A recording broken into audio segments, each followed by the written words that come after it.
Tessa Carlyle hadn't seen snow in years, not since she left Colorado behind with a broken heart and a divorce decree that still smelled like legal ink. Life in California had been warm, sunny and safe, but also sterile. No autumn leaves, no frozen lakes, no Aiden haze. Until now, the 10-year high school reunion had been a fluke. She wasn't supposed to go, but a last-minute impulse dragged her back to her hometown. Seeing old classmates had been nostalgic. Seeing Aiden again, that had felt like stepping into a parallel universe. He looked older, rougher around the edges, still beautiful, still maddening. But she had plans. She was engaged to Lucas Hale, a venture capitalist with charm and a yacht. Stability, clean lines, no drama, exactly the opposite of Aiden. But fate, that twisted playwright, wasn't finished with them. A freak blizzard grounded all flights, closed roads, and marooned Tessa in town.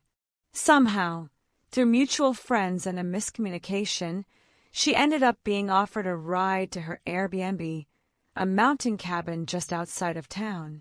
With Aiden. "This is it," Aiden muttered, steering his truck into a thick blanket of snow. The tires crunched through the powder as towering pines watched like silent witnesses. Tessa hugged herself. How did we end up in the same car again? He didn't answer. He didn't have to. There was always a gravitational pull between them, irresistible and infuriating. It had been there in high school, when they snuck kisses behind the gym bleachers, and it had exploded into fireworks and ashes during their short-lived marriage. Inside, the cabin was warm, rustic, and heartbreakingly romantic. A fireplace crackled like it had secrets to share. Snow pressed against the windows, as if trying to listen in. Aiden tossed his keys onto a pinewood table. "Looks like we're stuck here until the storm lets up." "Great," she said, setting her bag down with a thud. "Just what I needed. A forced snowcat iron with my ex-husband. Ex doesn't mean erased, Tess." His voice was a soft dagger, and she felt the old ache rise again. The ache of what was never truly healed. They tried to keep their distance. She claimed the upstairs bedroom. He took the couch, but emotional geography was trickier to navigate. Tessa found herself watching him while pretending to read. The way his jaw clenched when he stared into the flames. The tattoos she didn't remember, new additions since their divorce. He caught her staring once. "Still trying to figure me out?" he asked with a smile that didn't quite reach his eyes. "Not interested in puzzles anymore," she lied. But the truth was she couldn't forget what had shattered them. His accident, his refusal to talk, the way he'd pushed her away after the miscarriage. She had begged him to let her in. He had chosen silence, distance. "You look happy," he said suddenly. "With him. Lucas, right? He's stable. So is a paperweight. Doesn't mean it can hold your heart." She wanted to throw something. Instead, she stared at the fire. The power went out that night. Lights blinked, died. The heater quit. The only source of warmth was the fireplace and each other. "We need to stay warm," Aiden said. "It's below freezing." Tessa hesitated, then moved closer. They shared the hearth, wrapped in blankets and old memories. He turned to her. "Why didn't you fight for us, Tessa?" "Me." Her voice broke. "You shut down. I tried. After the miscarriage, you treated me like a stranger. Like I was part of the problem." He was quiet. "Then, because I hated myself, I thought you'd be better off without someone so broken." Tears burned her eyes. "I didn't need you to be perfect. I needed you to be there." The silence that followed wasn't empty. It was thick, suffocating, electric. "You don't know," he whispered, "how many times I picked up the phone. I just didn't know what to say." Then, as if pulled by invisible strings, he leaned in. "So did she?" Their kiss was not a reunion. It was a battle, a surrender, a reckoning. They didn't speak of it in the morning.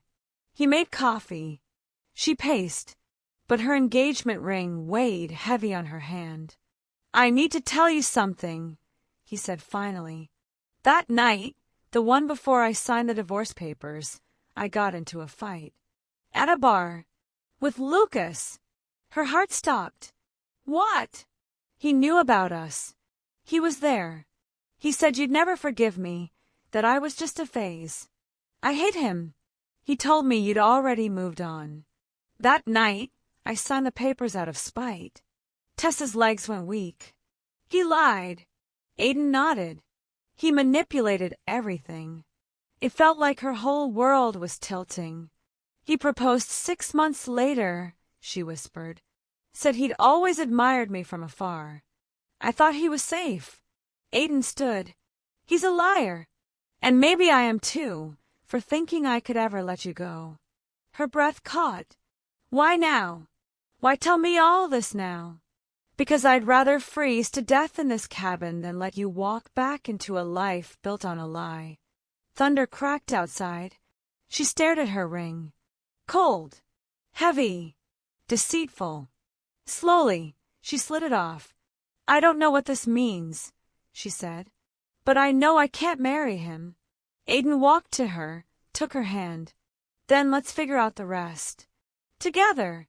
When the storm broke, the world outside was crystalline, new, untouched, beautiful. They drove back into town, not as strangers, not quite as lovers, but something in between, something fragile and fiercely real.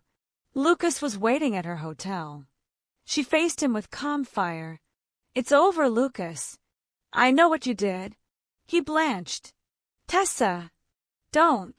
You manipulated a grieving man.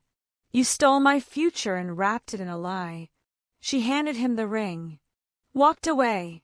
Never looked back. Tessa moved back to Colorado 6 weeks later. The cabin became their home, their sanctuary, their second chance. They didn't rush it. Love, this time, was earned, not assumed. One night, as snow dusted the pines, Aiden took her hand by the fireplace. "I know we've been broken, Tess, but I want to rebuild." She smiled through tears. "Then let's not go back. Let's go forward." He kissed her, and it felt like breathing after drowning.